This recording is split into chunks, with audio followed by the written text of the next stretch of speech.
Welcome to Amberg Acres. So it's a hot, muggy day, and we are out here in the garage working on the truck. Now we're planning on taking a vacation this summer, and one of the issues we're having with the new camper is the ride on the truck. The truck can pull a camper no problem. There's no issues there.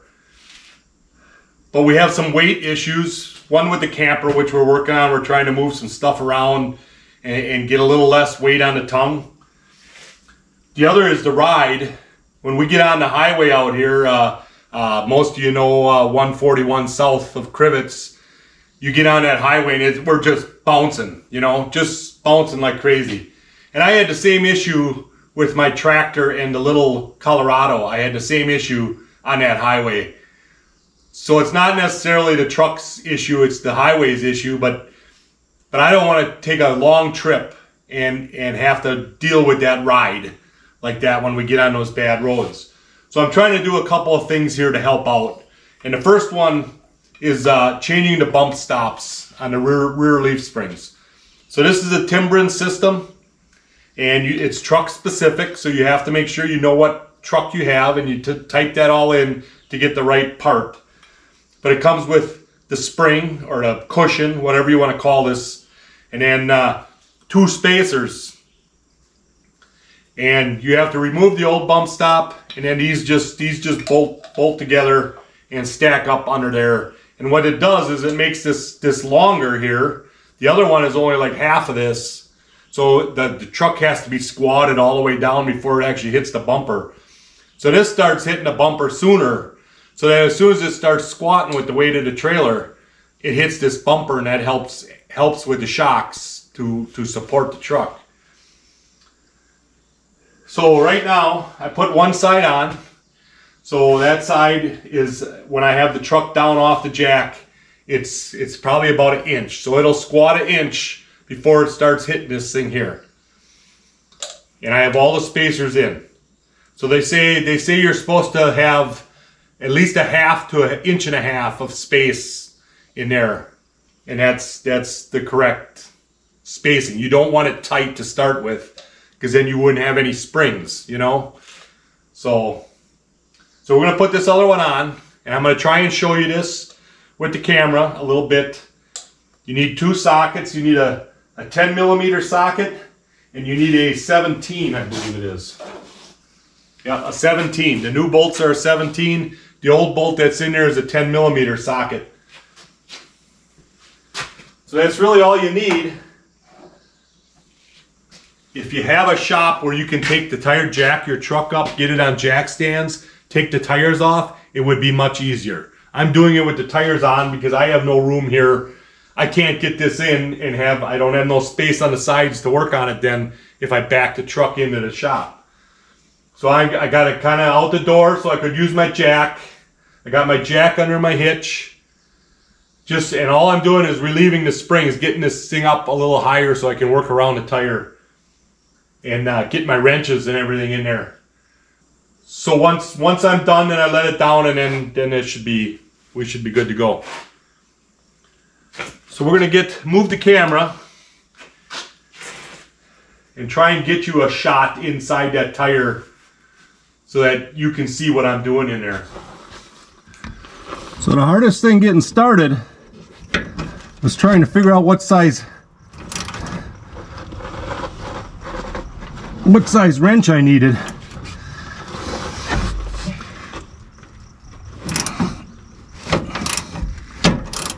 Oh boy, I just rounded it off.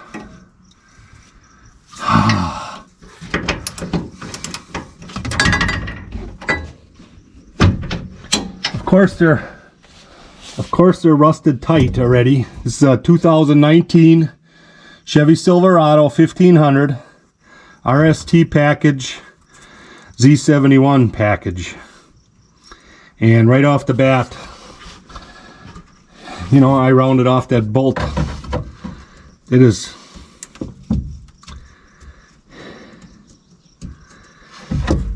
really sad the way they put this stuff together.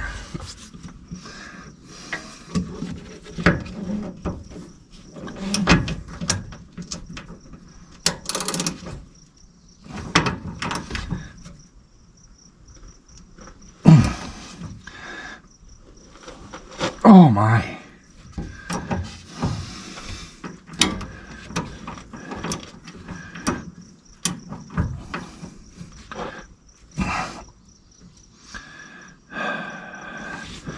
Alright, we're gonna have to get something that's a little stiffer.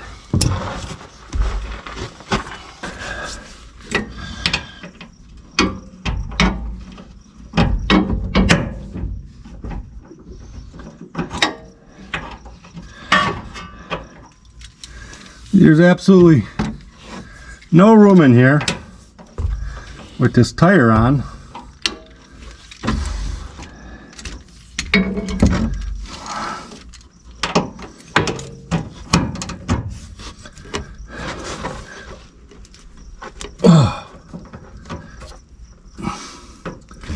Don't know why that one would be so tight.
So I broke off the head.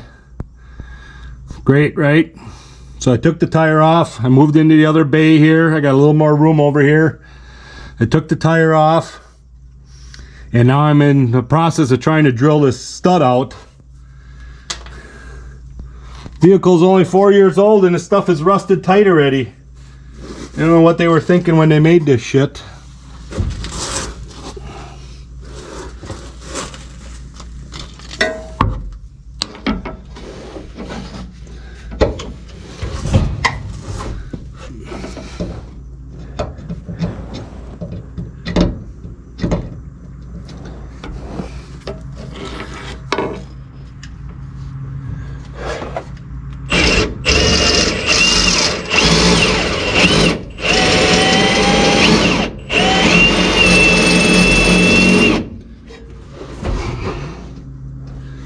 My biggest problem is not having any leverage under here.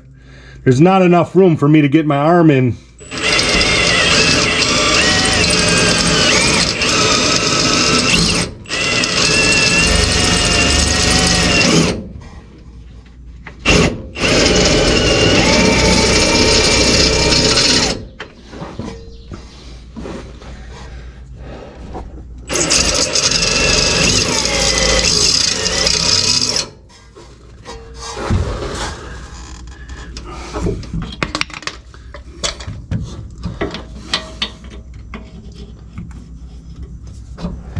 And I definitely can't see anything under here.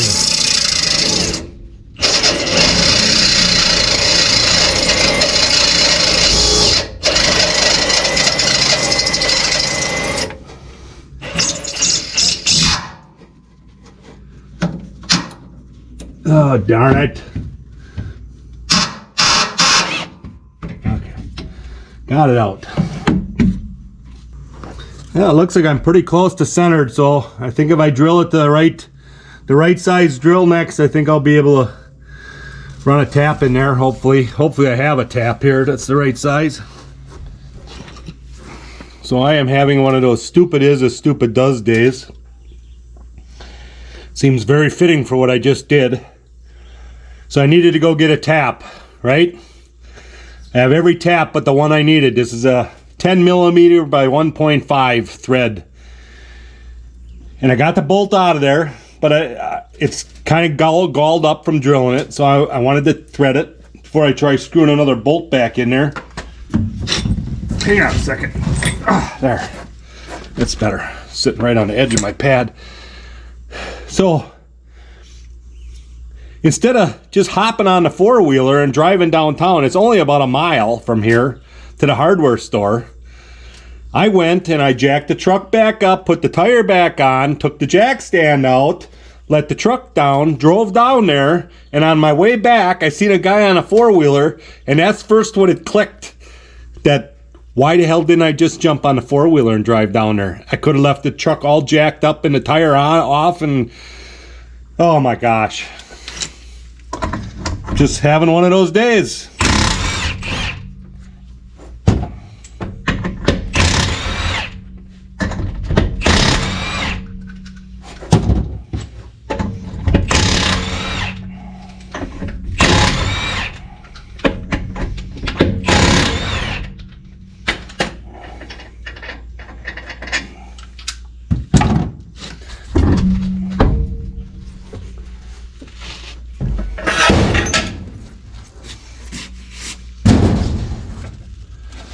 I'm one of those guys, and I know none of you know me personally, but I'm one of those guys that when I'm having a bad day, I get in this tizzy, you know, this like mindset that I gotta get this done type thing, and I just completely forget what I'm doing and just do the most stupid stuff there is.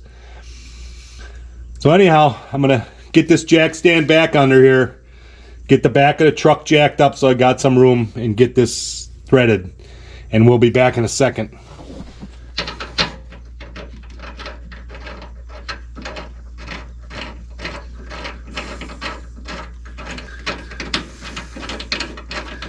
Okay, well, I think I drilled a hole at a little bit of an angle.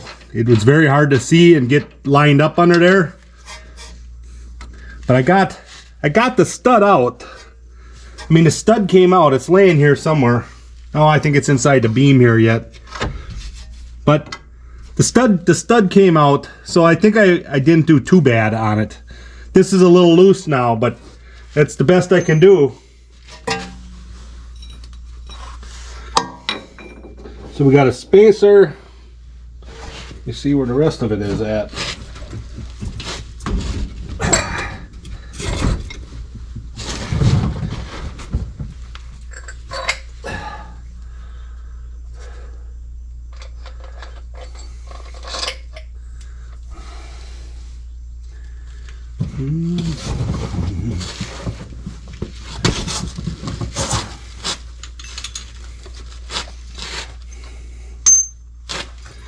So we have the metal spacer,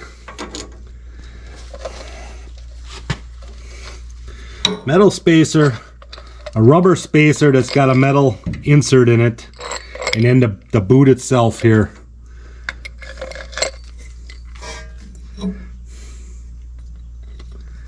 So it's much easier. If I was going to recommend something to you guys, I would tell you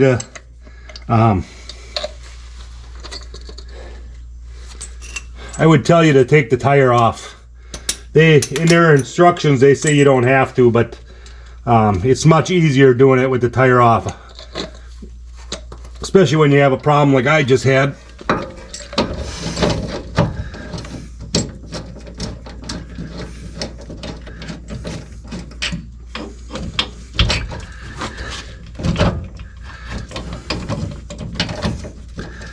It's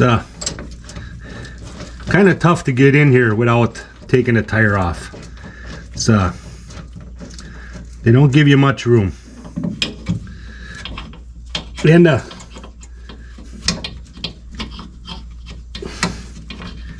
And trying to get your socket in there, it's like it's just not the right. It's like it's just not the right length. My extensions. I'm like a ½ inch too long one way or the other.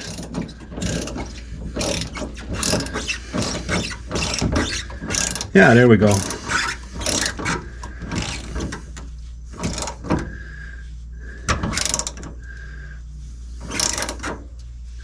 Now this compresses a little bit. I believe they have some torque settings on their piece of paper, but that's not gonna work for me right now with this bad thread in here.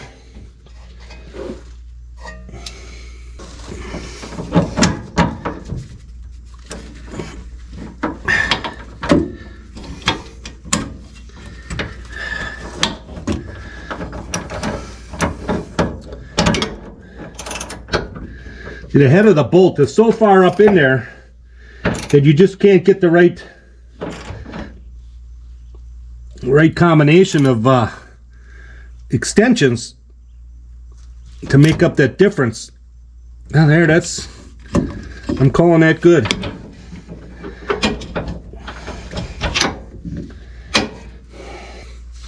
So the new bolt is a 17 millimeter. The original bolt was a 10 millimeter socket. That's on there. And really, I mean, this doesn't go anywhere. It just bounces, you know? So that bolt is just holding it in place.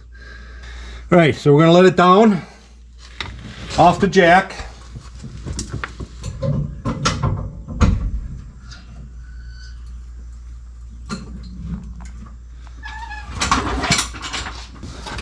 So now you can see the spacing there. I'll put the tire, let's bend this down a little bit. Now you can see the spacing. I can get my fingers under there. So I'll put the tire back on so that you can see actually how it's sitting on by the truck itself, you know. The other side felt like it had a little bigger gap.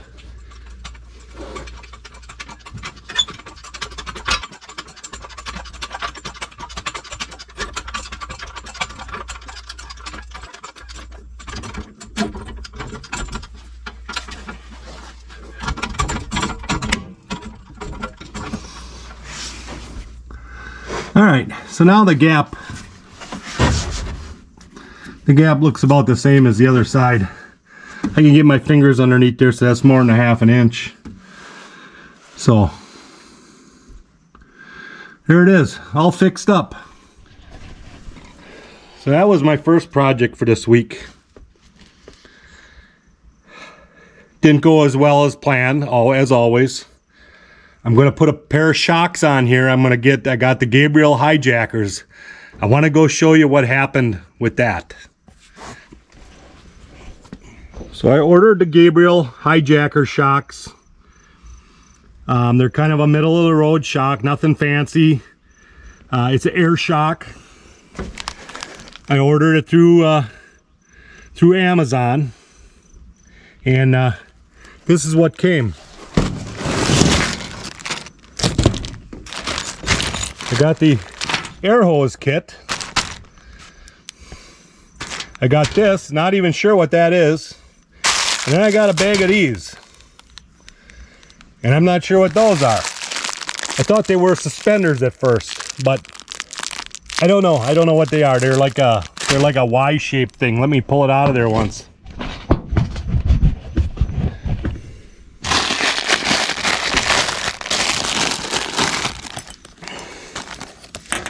I don't know what that is for. I can guarantee it's not for my shocks. But that's all I got. No shocks in the box. The box was obviously opened you know, obviously it was opened and then retaped shut. So I don't know what's going on there at Amazon. This is the second time we've had this issue. So I'm getting really annoyed. I was really happy with Amazon up until this year. It's turned into a different type of place to shop. They're gonna lose my business. I don't know about anybody else, but it's fading quick.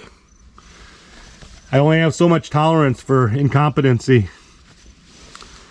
But anyhow, I don't have my shocks now. The wife called them. They were gonna send it next day shipping or next day air, whatever they call it, to get them here so I would have them today. And now I just got a message today that says they ain't coming until Tuesday. So they're really putting me in a world of hurt here, because I got to get this all done before we leave on vacation, and it's really annoying me. Anyhow, that's where I'm at with this. So we're gonna move on to the next thing. Well, today we're out here by the field, and this may be a little early for this, but I'm gonna plow my path through the field here, and I'm gonna get some seed thrown down. I'm gonna be busy the next couple weeks here, and then we're taking a little vacation, and I just ain't gonna get it done if I don't do it now. And we got a bunch of rain coming in the forecast for today. It rained this morning, which it doesn't look like it did much, but it rained. And then we're supposed to get close to an inch tonight. Now I don't know whether that's going to pan out or not, but later this week we're supposed to get 2 or 3 days where there's a chance of rain. So I figured this is the best time for me to get the seed down and get it going. And like I say, I know it's a little early, but it is what it is. You just got to go with the flow here at Amberg Acres. I'm not going to have the time to do it. I got trees coming. A guy is possibly coming to cut those trees down in the yard this week. We got the power lines going down on Thursday of this week, and we're gonna try and get those trees, those big giant white pines in the yard there. So all that stuff has to come down before we start building a barn or anything. So we're looking at, you know, the barn probably ain't gonna get started until September, you know.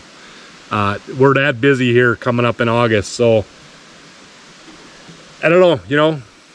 Like I said, it may be a little early, but I'm gonna plow this up, and I'm gonna get some seed down today. My fall blend, which is brassicas and radish and whatever.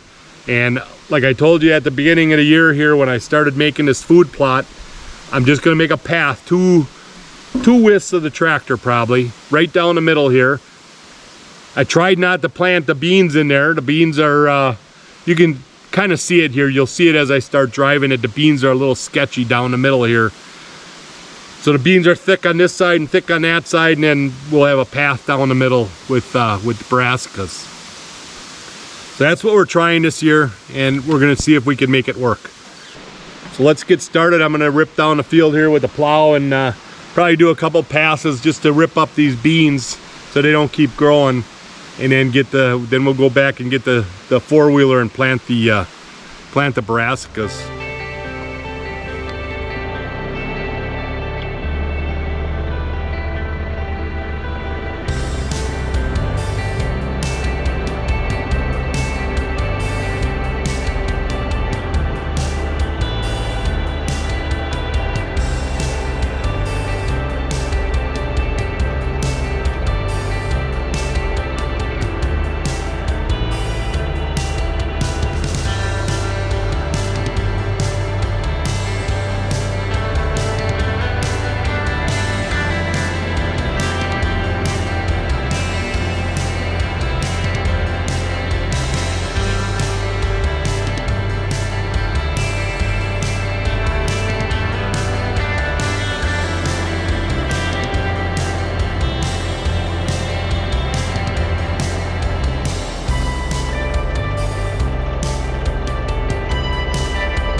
So now, I don't know if you remember me talking about this, but I probably talked about it back in, I want to say back when I was doing all this stuff back in February.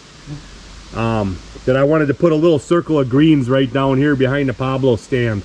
So that's where I'm at right here. This is where I cleaned up some trees here and stuff, and I'm parked in a little opening here behind me, and we're just gonna plant this. It's gonna be a little circle here of greens, just like a little kill plot behind the stand here, and then the path up through the beans.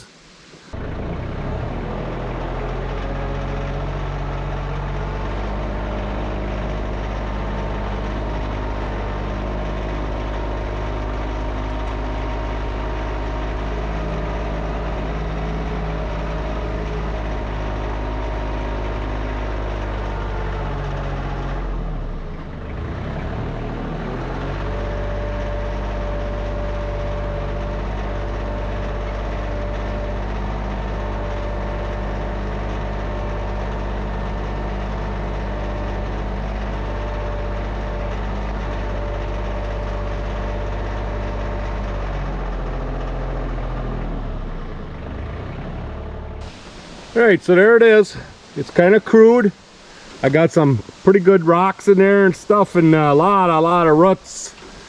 But I didn't get it cleaned up the way I wanted. I wanted to take down all these couple little trees here and get that brush pile moved, and I just didn't get it done. It was so wet down here in spring. That's when I figured I was going to do it.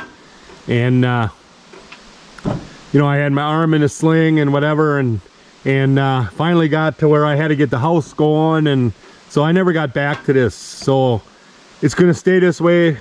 You know, maybe this winter or this fall, late fall, I can get down here and get this cleaned up some more and make it a little bit nicer circle in here. But for right now, it's good enough. Got to get her done, and you know, it'll work. I think it's moist down here all the time. It's a little bit shaded. It doesn't get a full sun probably, but if I took the rest of those trees down for next year, I think it'll do better. And then I can just come in here and swing around with the tractor too. If I get these other four trees in that brush pile cleared away, I'll be able to just swing around here with the tractor and make a circle. But it'll work for now. We're gonna go back up and go do a couple more passes on the field.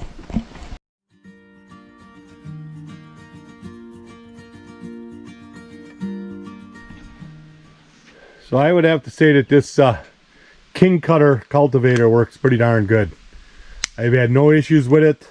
I got it hooked up to my quick hitch there, and the only thing we broke a few of these little the teeth, you know, and that happens. You hit a rock and they break, and they're only, I don't know, I'll say they're $5 at Fleet and Farm or wherever, Tractor Supply.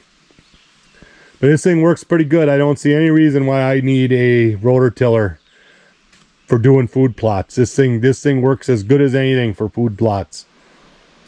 So you can see what a nice job that cultivator did. Makes a nice seed bed for my seeds, leaves the grooves in there, so the seeds kind of fall in the grooves, and then I can pack it in, and then I got my ground contact, and it's been working pretty good. It really has. So I hope you get the idea what I'm doing here. You know, I'm just making a path through my beans.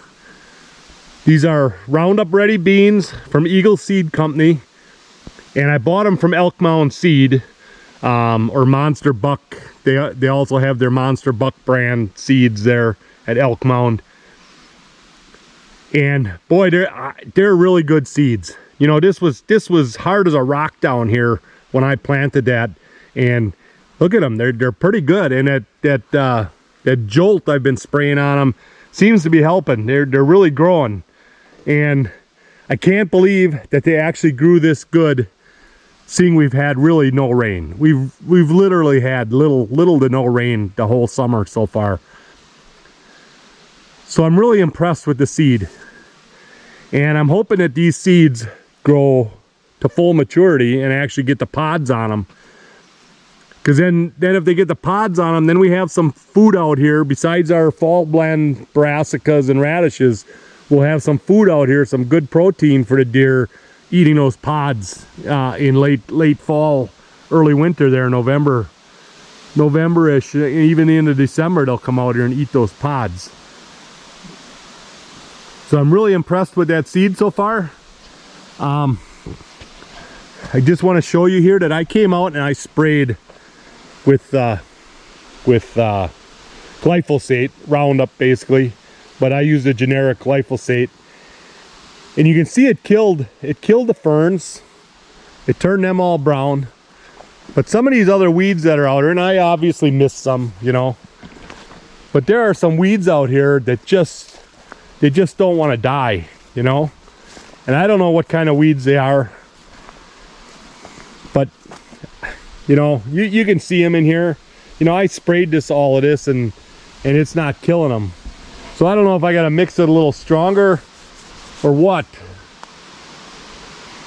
but there's some areas up over there where there's some weeds, and way up on the corner by my tombstone up there, there's some weeds up there that they're not dying from the Roundup. So I don't know, you know, you can only do what you can do, but I'm pretty impressed with these beans so far. So the seed we're using this year for our fall blend is the Big and Beastie Brassicas from Frigid Forage. I have not tried these yet. They came recommended to me, so I figured I'd try them this year. And I have enough to plant an acre, which I know I don't even have close to an acre here worked up. But I plowed some extra down here, so we'll, you know, we got the little circle, we got the trail here that I just plowed, and we'll see how far they go. You're not supposed to put brassicas down real heavy. They don't like competition, I guess. So we'll see how it covers, and we'll see how they grow. Hopefully it get rain in the next couple days here now that they say we're supposed to, and it'll grow. I'm hoping. So we're going to use our little spreader here.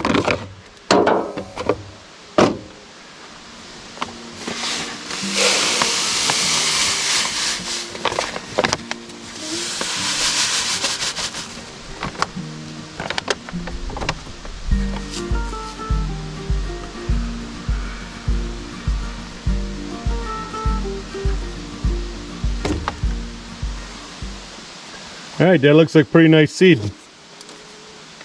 I'm gonna start out behind me here. I'm gonna go down this trail here and do my little circle down here first. Then I'm gonna come back and I'm gonna go up the field. Not sure what to set this on. I think I'm gonna start, it's kind of small seed, so I'm gonna start small and work my way up.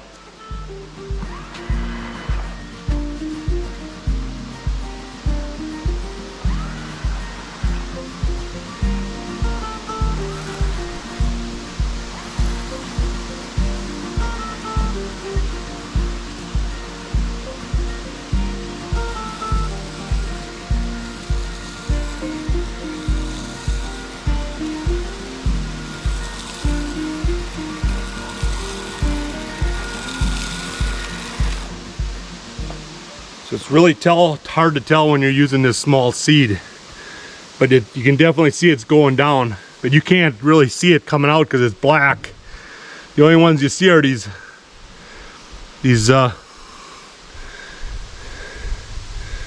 bigger ones you see, but the little black ones you don't see at all. So it's hard to tell what's coming out. But I got it set at a 3. It seems to be spreading pretty good. So I'm gonna walk up the field here. One pass up and one pass back, right?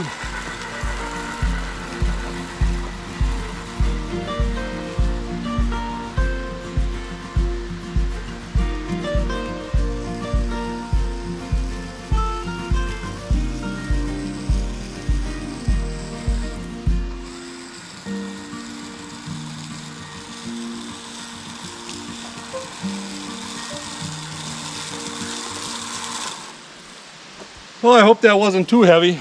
I used up almost all of it just in that pass up and back. We'll see, you know. It's always an experiment every year, right? All right, we're done. Packed her in with the four-wheeler. There's Leonard coming to say goodbye. Come on, Leonard.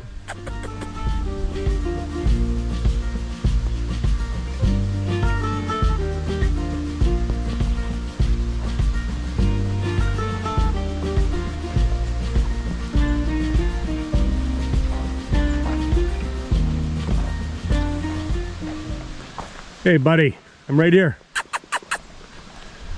I'm right here. Yeah. You see me?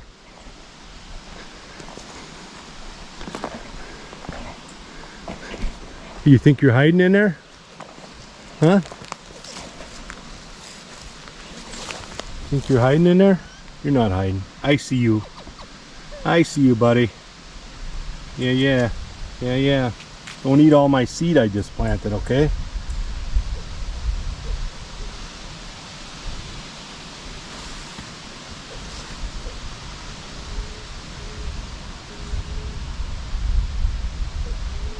Alright, well, we got other work to do.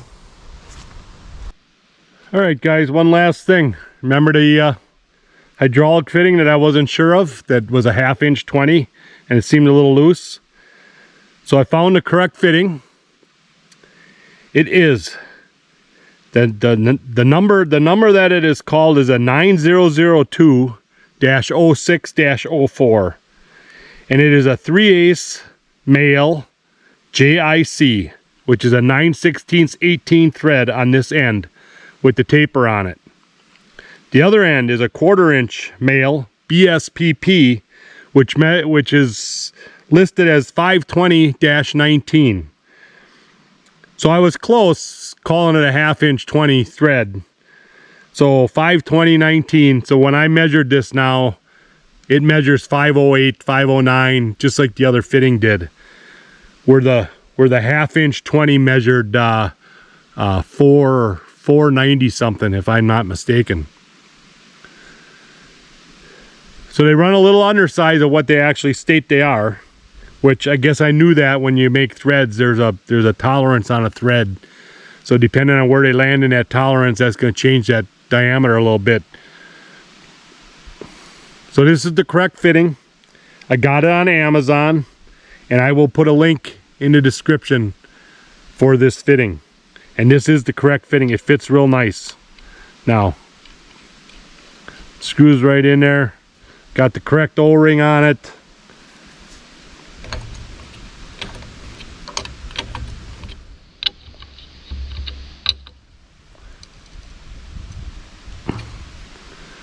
All right, so I am also going to make a shortened version of this, I believe, and put it on the TYM Branson site so that guys know that this, you know, when they break these fittings. I got another one. The one on one of the legs here is leaking right now. When I was digging out the basement there at that farmhouse, one of them timbers came across and hit it, and it's leaking. I ain't sure if it's a cracked fitting like this one was, or if it's something different, but at least I know what fitting to get now.